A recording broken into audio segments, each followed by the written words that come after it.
Hello grade 12s, welcome back.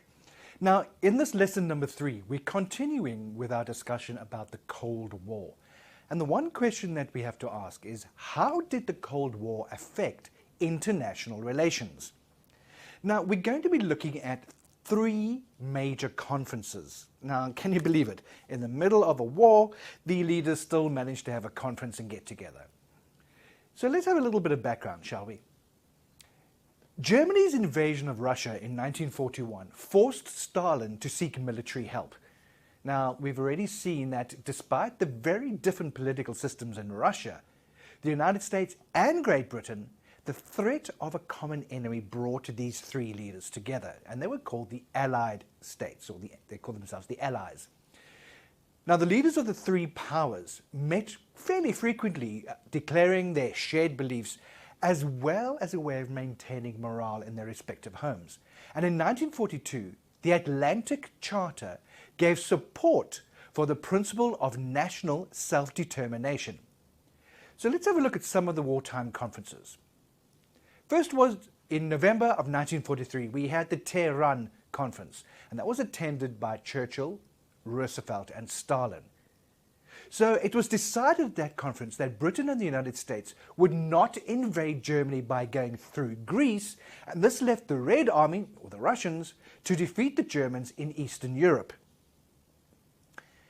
So by limiting the West's involvement in Eastern Europe, it was a tacit acknowledgement and a recognition of the supremacy of the Soviet Union in that area of the world. So now you can see how the British and the Americans were coming from this side, Russia was coming from this side, and because the UK and America didn't cross over, it was believed that therefore the USSR had power and authority.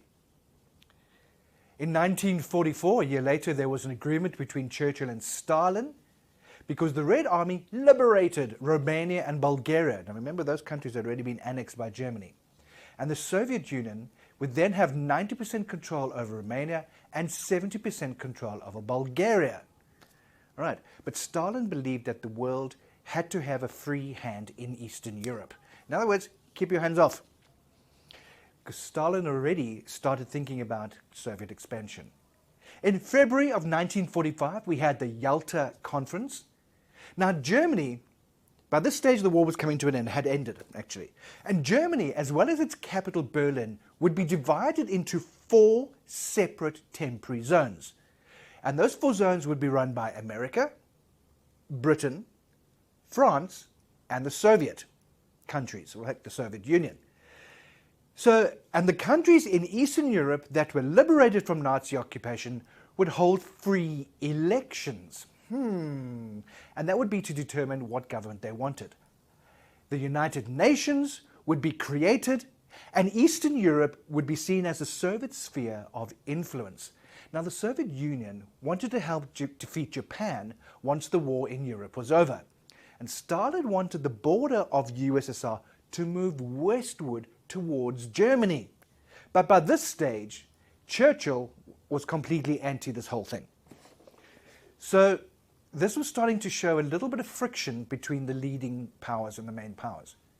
And then finally we have the Potsdam Conference, which was in July of 1945. And this is where the Allies disagreed over the fate of Germany. Stalin wanted to completely cripple Germany and make Germany pay reparations. In other words, pay damages for the war damage. Now, Truman, who was the president of the USA at that time, wanted to help Germany recover from the war quickly so that Germany could trade with the United States. And Truman opposed the establishment of a pro-Soviet government in Eastern Europe. Truman made sure that the USSR knew that the USA had developed an atom bomb. Now, the tensions between the leaders intensified after these discussions, and Truman adopted a very much get tough attitude towards the Soviet Union. So the pre-war differences have now escalated into quite a certain amount of aggression between the countries. So the Potsdam Conference was quite interesting in that After the German surrender in July of 1945, the big three leaders met again. Now, the main representatives were Stalin, there was Truman, because Roosevelt had already passed away from his illness, and Churchill. Now, also, Churchill lost elections at home, so he was replaced by Clement Attlee. Now, the conference revealed a distinct cooling off in the relationships between the East and the West. The war with Germany was over. All right? Germany had already acceded defeat, but no agreement had been reached in her long-term future beyond what had been decided at Yalta. Now, it was understood that Germany should be disarmed. All right, let's get rid of the weapons. Germany's proven that they want to attack us before. Let's take away their arms so they can't do it again. They decided that the Nazi party had to be disbanded and its leaders were tried as war criminals. Great, so everyone agrees on that. Truman and Churchill had already been antagonized because the part of Germany east of the Oder-Neisse line occupied by Russian forces was being run by a pro-communist Polish government. And this was precisely what Churchill and Roosevelt had refused at Yalta.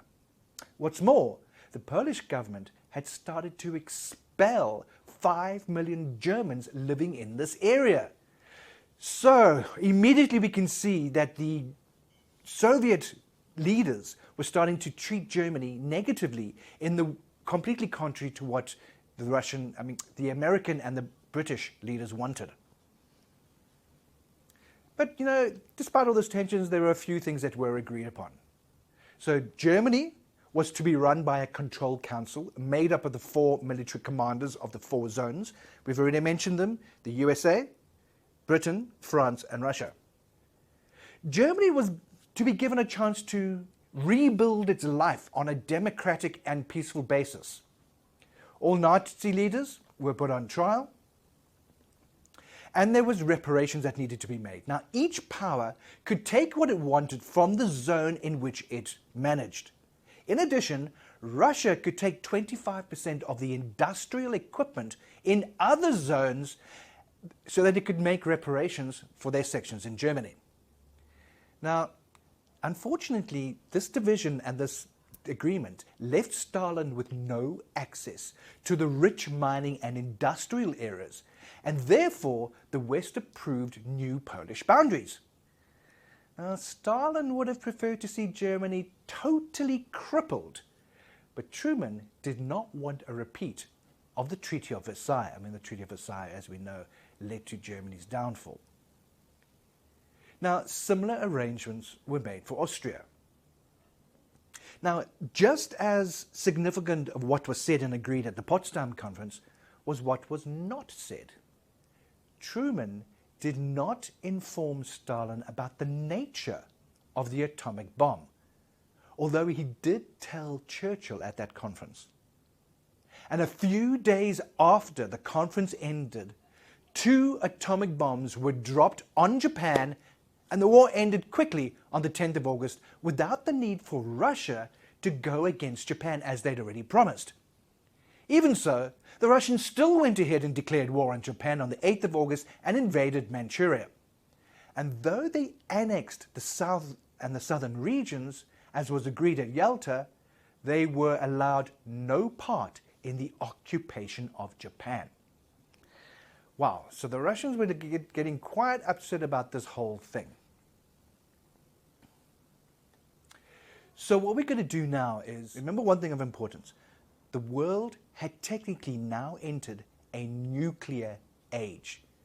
But in doing this, further tensions and suspicions had developed between the East and the West. Now, I've laid the history down for you, and I've shown you how these things all sort of fell into place. But you've got to remember also that the relationship between all of the various different leaders was getting significantly more and more tense.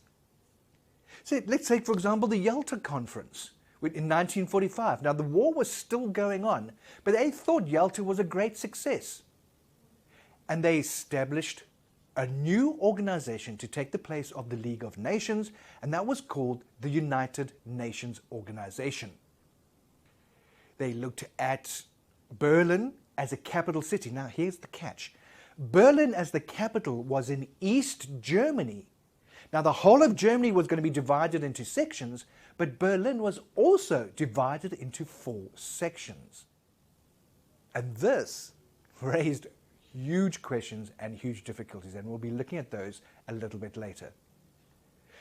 So grade 12s, I've given you a very quick run through of an overview.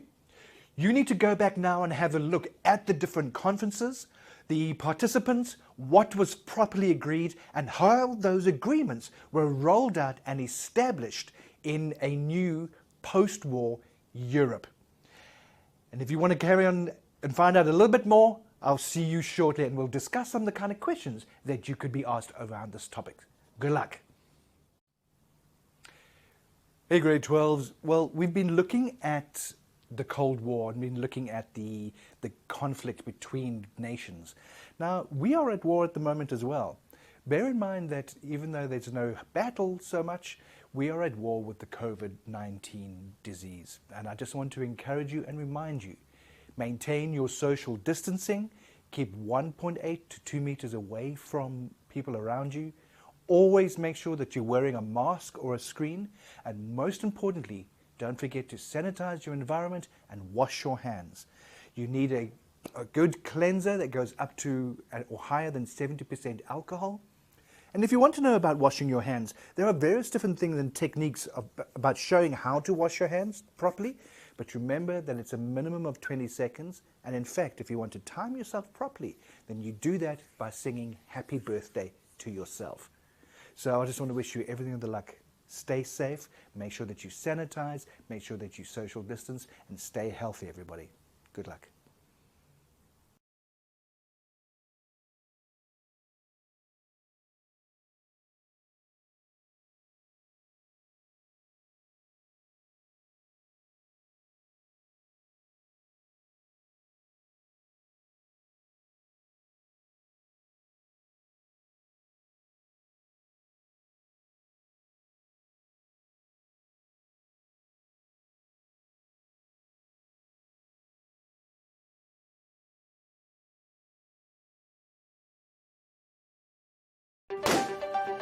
We need to learn to live with the COVID virus, you know, the new normal, at least for the next few months. And we have just what you need to make sure you never miss a single school lesson.